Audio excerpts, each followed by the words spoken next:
राधे राधे, जय श्री कृष्ण। आप सब कैसे हैं? मैं आशा करती हूँ आप सब स्वस्थ होंगे, मस्त होंगे, अपने अपने काम में व्यस्त होंगे। मैं भी अच्छी हूँ।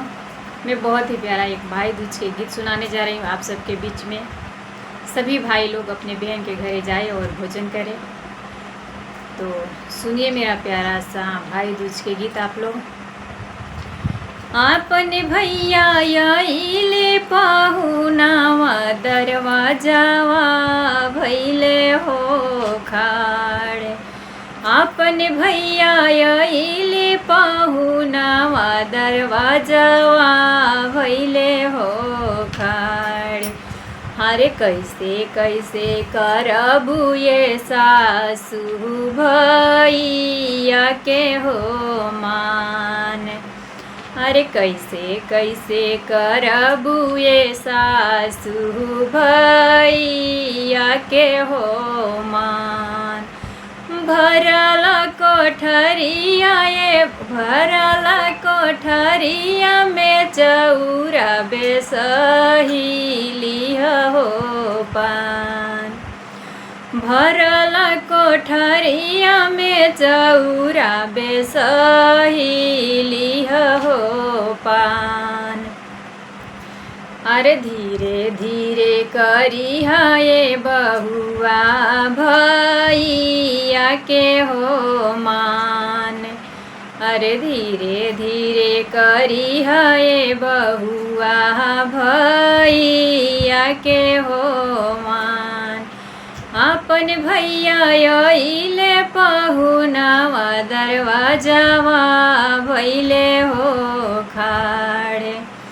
अपन भैया आइले पाहुनावा, दरवाजावा भैले हो खाड़े।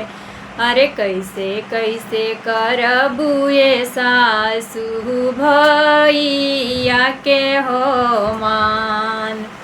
अरे कैसे कैसे करबू ये सासू भैया के हो मान। सोने के कटोरावा में बहुआ रखले दूधा हो भात। सोने के कटोरावा में बहुआ रखल बा दूधा हो भात। अरे धीरे धीरे खियई ये बहुआ भैया के हो ना। अरे धीरे धीरे खियई ये बहुआ भैया के हो ना। अपन भैया आइले ये सासू पहुना, अपन भैया आइले पहुनावा, दरवाजावा भैले हो खाड़। अपन भैया आइले पहुनावा, दरवाजावा भैले हो खाड़। कैसे कैसे करबू ये सासू भैया के हो मान।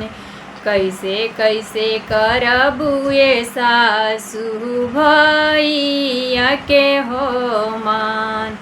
तो ये छोटा सा प्यारा सा भाई दूज के गीत में आशा नहीं, उम्मीद करती हूँ आप सबको पसंद आया होगा। अगर पसंद आया होगा तो आप लोग ज़्यादा से ज़्यादा सपोर्ट करिए, शेयर करिए। और मैं मिलती हूँ एक दूसरे वीडियो में नए गीत के साथ। तब तक के लिए नमस्कार।